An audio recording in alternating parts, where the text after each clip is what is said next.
₹2.49 కొనడం చరిత్ర, అది మా వల్లే సాధ్యమైందని చెప్పి జగన్మోహన్ రెడ్డి గారు చెప్పారు. అది వాస్తవం కూడా. డెఫినెట్ గా ఆంధ్రప్రదేశ్ రాష్ట్ర చరిత్రలో ₹2.49 విద్యుత్ కొనుగోలు అనేటువంటిది డెఫినెట్ గా చరిత్ర. దీనికి ఏమంటారు? ఇందాక నేను చెప్పింది 2019లో టెండర్లు పిలిచి ఎవరో కొనని విద్యుత్ ని 2024 నుంచి సరఫరా చేస్తామని ఆ సంస్థలు చెప్తే 2021 డిసెంబర్లోనే ఒప్పందం చేసుకోవడం చరిత్రే. ఆ ప్లాంట్ల ఉత్పత్తి ప్రారంభమైన నాటికి ఉన్న టారిఫ్ కంటే తక్కువ ఒప్పందాలు చేసుకోవాలని అధికారులంతా నెత్తి నోరు కొట్టుకున్నా చెప్పినా బేఖాతరు చేయడం దేనికి సాక్ష్యం అని చెప్పి ఈనాడు రాస్తారు.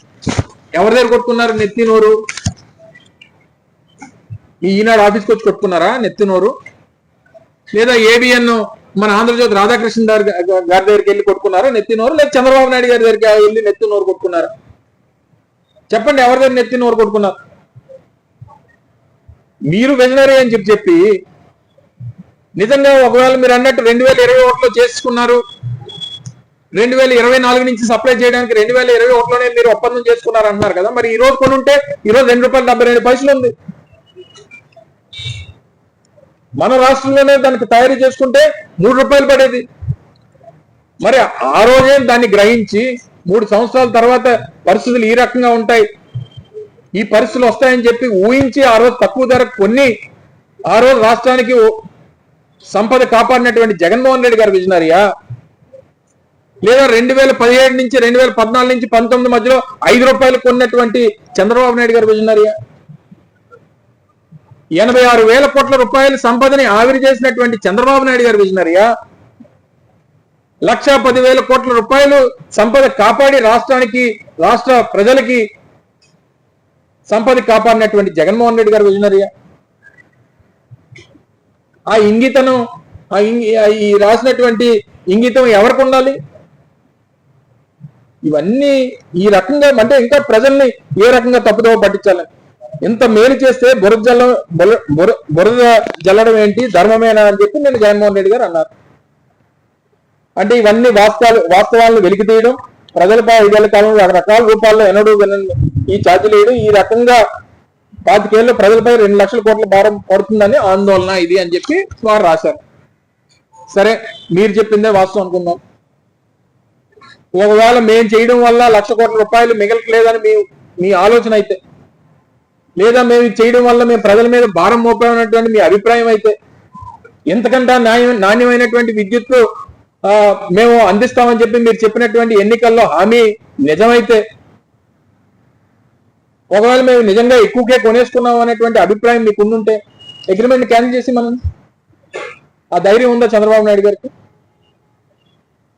అంటే ₹2.49 ఎక్కువ కొనేసాం ఆ రోజు మేము ప్రభుత్వంలో, నేను ఈ రోజు అంతకంటే తక్కువ కొంటానంటే ఈ అగ్రిమెంట్ స్క్రాప్ చేసేమనండి, చేసి కొత్త అగ్రిమెంట్కి వెళ్ళి ₹2 కొనేమనండి, ₹1.99 కొనేమనండి. లేదా ప్రజల మీద అధిక భారం పడిపోతుందని అనుకుంటే రేట్లు తగ్గించమనండి, యూనిట్ ఛార్జీలు తగ్గించమనండి. చెప్పారు కదా నాణ్యమైనటువంటి విద్యుత్ ఇస్తానని చెప్పి ఎన్నికల్లో చెప్పారు కదా. మళ్ళీ ఎన్నికలు అయిపోయిన తర్వాత అంటారు నాణ్యమైనటువంటి విద్యుత్ ఇవ్వాలంటే కరెంటు ఛార్జీలు పెంచాలని చెప్పి చెప్తారు. అంటే జనం అంటే ఏ స్వామి చెప్పినట్టు పని అయినంత వరకు ఒకలాగా, పని అయిపోయిన తర్వాత ఒకలాగా. ఓడ దాటినంత వరకు ఓడ మల్లన్న, దాటిపోయిన తర్వాత బోడి మల్లన్న. అదాని నన్ను ఎన్నోసార్లు కలిశారు, దానికి దీనికి ఏం సంబంధం అన్నారు జగన్మోహన్ రెడ్డి గారు. ఈయన వచ్చి అదాని కలిస్తే ఆహో ఓహో. ఈయన మొన్న ముఖ్యమంత్రి అయిన తర్వాత అదాని సంస్థకు సంబంధించినటువంటి ప్రతినిధులు వారి డైరెక్టర్లు వచ్చి కలిస్తే ఆహా ఓహో ఈ రాష్ట్రానికి అద్భుతం జరిగిపోతుంది. ఒక రాష్ట్ర ముఖ్యమంత్రిని, దేశంలో ఉన్నటువంటి అనేక రాష్ట్రాల్లో ఆ రాష్ట్ర ముఖ్యమంత్రుల్ని దేశంలో ఉన్నటువంటి ప్రముఖ పారిశ్రామికవేత్తలు వచ్చి కలవడం అనేటువంటిది సర్వసాధారణమైనటువంటి అంశం. ముఖ్యంగా ఇదే అదానికి సంబంధించినటువంటి సంస్థకి రాష్ట్రంలో అనేక కార్యకలాపాలు ఉన్నాయి. అనేక సందర్భాల్లో వచ్చి ఇదే విశాఖపట్నంలో మన ఏదైతే మనం ఆల్మోస్ట్ 130 acres ల్యాండ్ ఈ డాటా సెంటర్ సంబంధించి ల్యాండ్ ఇచ్చాం. కృష్ణపట్నం పోర్ట్ ఉంది వాళ్ళకి. ఈరోజు అనేక రకాలైనటువంటి యాక్టివిటీస్ ఈ రాష్ట్రంలో ఉన్నాయి. ఈ యాక్టివిటీస్ లో భాగంగా వచ్చి జగన్మోహన్ రెడ్డి గారిని అనేక సందర్భాల్లో కలుస్తుంటారు. అంటే జగన్మోహన్ రెడ్డి గారిని కలడానికి వస్తే లంచాలు ఇవ్వడానికి వచ్చినట్టు, చంద్రబాబు నాయుడు గారిని కలడానికి వస్తే పెట్టుబడులు పెట్టడానికి వచ్చినట్టు. ఇది మిమ్మల్ని కలడానికి వస్తే రాష్ట్రం అద్భుతంగా మారిపోతుంది, ఏదో జరిగిపోతుందని చెప్పి కలరింగు.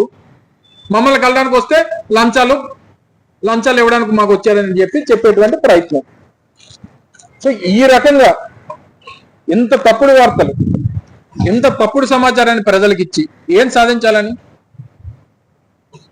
ఏదన్నా బేస్ ఉన్నటువంటి ఎలిగేషన్స్, ఇదే సంస్థకు సంబంధించి ఇదే సెక్కీతో అనేక రాష్ట్రాలు, పక్కన ఉన్నటువంటి ఒరిస్సా కానీ, పక్కన ఉన్నటువంటి ఛత్తీస్గఢ్ కానీ, తమిళనాడు కానీ, అనేక రాష్ట్రాలు కూడా ఇతరితర పవర్ కొనుగోలుకు సంబంధించి అగ్రిమెంట్ చేసుకున్నాయి. అదే సంవత్సరంలో ₹2.61 చేసుకున్నాయి. ఆ సంవత్సరంలో కానీ సెక్కీతో జరిగినటువంటి ఒప్పందాల్లో కానీ అత్యంత తక్కువ ధరకి ఒప్పందం చేసుకున్నటువంటి రాష్ట్ర ప్రభుత్వం ఆ రోజు జగన్మోహన్ రెడ్డి గారి ప్రభుత్వం మాత్రమే. దీనికి సంబంధించి అనేక రకాలుగా తప్పుడు ప్రచారం చేసి జగన్మోహన్ రెడ్డి గారిని నిందించాలనేటువంటి ప్రయత్నం చేస్తే ఏ రకంగా అది బూమరాంగ్ అవుద్దో తీరా చూస్తే ఎవరెవరితో మాట్లాడిస్తున్నారో చూసాం. ఇంకా అన్ని లోతులోకి వెళ్తే ఎవరో మాట్లాడుతున్నారో వారికి సమాధానం చెప్పాల్సి వస్తే అనేక ప్రశ్నలు లేవనెత్తాల్సినటువంటి పరిస్థితి వస్తాయి.